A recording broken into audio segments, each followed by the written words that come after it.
Hello guys, welcome back to my YouTube channel कोचक्स। तो हमने पिछले वीडियो में फोर्स के बारे में पढ़ लिया था। आज हम जो पढ़ेंगे वो इन्हीं फोर्स के थोड़ा थोड़ा बारे में पढ़ेंगे और अपना फर्स्ट लॉ चालू करेंगे। तो यहाँ से हम पहले देखते हैं ग्रेविटेशनल फोर्स क्या होती है। तो gravitational force gravitational gravitational force Hindi में से बोलते हैं गुरुत्वीय बल। गुरुत्वीय बल बोलते हैं इसे।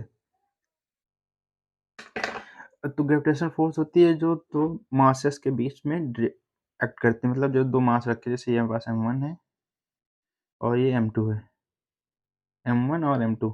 तो इसके बीच जो ग्रेविटेशनल फोर्स होती है उसका फॉर्मूला होता है F G m1 m2। अगर डिस्टेंस r है तो यहाँ से r स्क्वायर। तो ये हमारी ग्रेविटेशनल फोर्स होती है। तो ग्रेविटेशनल फोर्स में जो m होते हैं इनका बहुत बड़ा होना बहुत ज़रूरी होता है। तो ये हम ऐसे नॉर्मल लाइफ में ग्रेविटेशनल फोर्स ऑब्जर्व नहीं कर पाते हैं, या जैसे प्लैनेट के लिए होती है और हमारे लिए भी होती है जब हम परपेंडिकुलर किसी पे हो, जैसे कि हम ऊपर जा रहे हों और ये हमारी अर्थ है, तब जो नीचे फोर्स लगती है उसे ग्रेविटेशनल फोर्स कहते हैं। जो अर्थ है, अर्थ तो ग्रेविटेशनल फोर्स जो होती है वो टुवर्ड द सेंटर लगती है। जैसे कि एम ये मास है तो इस पे जो ग्रेविटेशनल फोर्स लगेगी इसके सेंटर से क्रॉस होके जाएगी। इधर से लगेगी तो इधर लगेगी, ऐसे लगेगी, ऐसे लगेगी, ऐसे लगेगी, ये फिर ऐसे लगेगी। इसीलिए जो सैटेलाइट्स होते हैं वो देखते हो जो अर्थ के चारों ओर रिवॉल्व करते हैं, ताकि क्योंकि उनके ऊपर जो ग्रेविटेशनल फोर्स लगती है वो टुवर्ड्स द सेंटर लगती है, जो कि सेंट्रीपिटल फोर्स की तरह वर्क करती है, जिसके कारण वो एक सर्कुलर पाथ पर सैटेलाइट्स अपनी अर्थ के चारों ओर रिवॉल्व करते हैं। तो ये हमारी होगी ग्रेविटेशनल फोर्स। तो ग्रेविटेशनल फोर्स क्या होती है? It is a force acting between two masses is called gravitational force. तो इसका फार्मूला होता है कि force is equal to G m1 m2 upon R square. तो इसकी कुछ प्रॉपर्टी होती है कि पहली होता है यह सेंटर की ओर लगती है, मतलब कि सेंटर की ओर लगती है। दूसरी होती है कि for for huge masses, huge masses mass बड़े होने चाहिए तभी ऑब्जर्व करते हैं। जी की वैल्यू जो होती है वो होती है 6.67 इंटू 10⁻11। इस -11 -11 को बैलेंस करने के लिए हमें मास बहुत बड़ा ही होना चाहिए, तब ये फोर्स लगती है। तो ये प्लैनेट के बीच मैक्सिमम ये फोर्स देखी जाती है। तो ये हमारा हो गया ग्रेविटेशनल फोर्स। बाकी इसमें इसका एक चैप्टर है ग्रेविटेशनल करके 11th में, उसमें पूरे डिटेल में इसके बारे में पढ़ाया जाता है। तो ये हो गया हमारा ग्रेविटेशनल फोर्स। इसके बाद हमें देखना है इलेक्ट्रोस्टैटिक फोर्स, तो 12th में देखी जाती है। मैग्नेटिक फोर्स भी 12th में है हमारा। फ्रिक्शनल फोर्स इसी चैप्टर में है। टेंशन फोर्स देख लेते हैं। अच्छा, तो अब हम देखेंगे टेंशन। तो टेंशन देखते हैं। टेंशन, तो ये हमारी टेंशन होगी, तो इसे टी से डिनोट करते हैं। Denoted by T. तो टी से डिनोट किया जाता है टेंशन को। तो यह मतलब देखा जाता है जनरली, तो ये स्ट्रिंग में होती है। जैसे कोई रबर, जैसे रस्सी है तो रस्सी में हो जाएगा, ये स्प्रिंग में आता है। या फिर चेन हो कोई, उसमें टेंशन आती है। ये चेन है तो इसमें टेंशन आता है। तो ये क्या हो गया, हमारी स्ट्रिंग हो गई और ये हमारी स्प्रिंग हो गई और ये चेन। ये स्ट्रिंग हो गई, ये स्प्रिंग हो गई और ये चेन, और रॉड में भी आती है टेंशन। रॉड हो गई ये हमारी। तो ये चार चीज़ों में टेंशन हम लोग ऑब्जर्व करते हैं। तो टेंशन क्या होता है कि जैसे कि हमारे पास ये,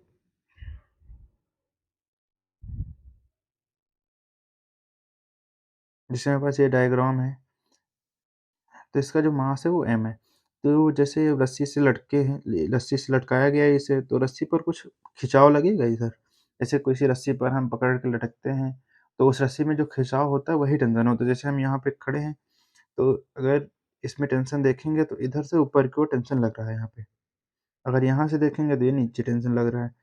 तो स्ट्रिंग यानी रस्सी जब तक बदलेगी नहीं तो टेंशन बदलती नहीं है। ये मासलेस स्ट्रिंग के लिए होता है। एक मासलेस स्ट्रिंग के लिए ये कंसेप्ट होता है कि जब तक अगर स्ट्रिंग चेंज नहीं हुई है तो टेंशन भी चेंज नहीं होगा। तो tension does not changes. Doesn't change, तो टेंशन भी चेंज नहीं होगा। ये हमारा हो गया टेंशन। तो टेंशन जैसे कि हमारे पास और डायग्राम, जैसे डायग्राम दिया है,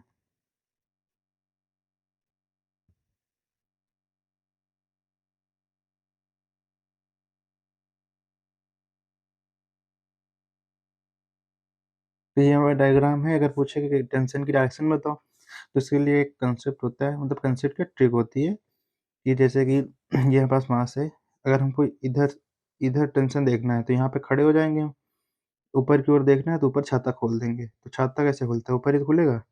तो ये हमारा ऐसे टेंशन हो जाएगी। अगर यहाँ पे होगा तो इधर की ओर देखना है, उधर छाता खोलेंगे तो छाता इधर खुलेगा। तो ये हमारे पास हो गया। तो जिधर टेंशन देखना होता है, जिधर टेंशन देखना होता है, उधर छाता, छाता नहीं, अम्ब्रेला, अम्ब्रेला ओपन कर देते हैं। जैसे अभी इस ब्लॉक पे देखना है हमको, इधर की ओर देखना है तो इधर पे टेंशन होगा, नीचे से देखना है तो इधर की ओर होगा, इधर की ओर देखना है तो इधर से खड़ा हुआ, तो इधर की ओर छाता खोलेंगे तो छाता कुछ ऐसे खुलेगा। तो टेंशन की डायरेक्शन इधर हो गई। और इधर की ओर जब खड़ा होगा तो छाता कुछ ऐसे खुलेगा, तो ये डायरेक्शन हमारी इधर हो गई। तो ये हमारी टेंशन की डायरेक्शन हो गई। तो टेंशन क्या होता है? यह एक प्रकार का फोर्स होता है जो कि स्ट्रिंग, स्प्रिंग, चेन और रॉड में देखा जाता है। तो इसकी जो डायरेक्शन होती है वो हम इस ट्रिक से देख लेंगे, मतलब जिधर देखना होता है उधर ये होता है। तो इस चैप्टर में टेंशन ही निकालने को मैक्सिमम क्वेश्चंस में आता है। तो ये हमारा हुई टेंशन। अब इसके बाद हमें देखना है नॉर्मल रिएक्शन। तो नॉर्मल रिएक्शन देखते हैं हम। तो हम देखेंगे अब नॉर्मल रिएक्शन क्या होता है। तो जैसे हमारे पास ये सरफेस है, ये सरफेस है, इस सरफेस में बस मास m रखा है। तो जैसे सरफेस है तो ये मास m रखा है मेरे पास, तो इस मास m के द्वारा इस सरफेस पे जो बल लगाया जाता है नीचे की ओर, वो कितना होगा? mg, mg। ये W बराबर mg होता है, मतलब वेट जो होगा वो इस सरफेस पे लगाया जाएगा। जैसे ये पेन रखा है तो इस पेज पर ये अपने भार के इतना नीचे की ओर बल लगा रहा है। तो इस सरफेस द्वारा इस mg को बैलेंस करने के लिए एक फोर्स ऊपर लगाई जाएगी। मतलब कि जैसे ये सरफेस पर ये m रखा है तो ये m नीचे की ओर mg बल लगा रहा है। तो इस mg को बैलेंस करने के लिए जस्ट अपोजिट इस mg को बैलेंस करने के लिए ऊपर की ओर एक बल लग रहा है, जिस बल को हम नॉर्मल रिएक्शन कहते हैं। तो ये जो mg है, जो दूसरे में देखते हैं कि हम, जैसे कि हमारे पास ये हमारे सरफेस हो गई, तो अगर हम सरफेस पे 5 किलो का 5 kg का एक ब्लॉक रखते हैं, 5 kg का एक ब्लॉक रख रहे हैं हम, तो ये 5 kg सरफेस पर नीचे की ओर 5g, मतलब कि 5g के बराबर वेट लगाएगा।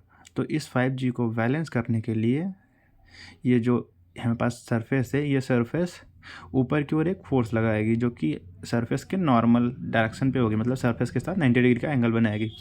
तो हम इसी फोर्स को बैलेंस करने के लिए जो बल लगाएगी ये सरफेस, तो उस सरफेस द्वारा बल लगाए गए उसे हम एन से डिनोट करते हैं और एन को नॉर्मल रिएक्शन कहते हैं।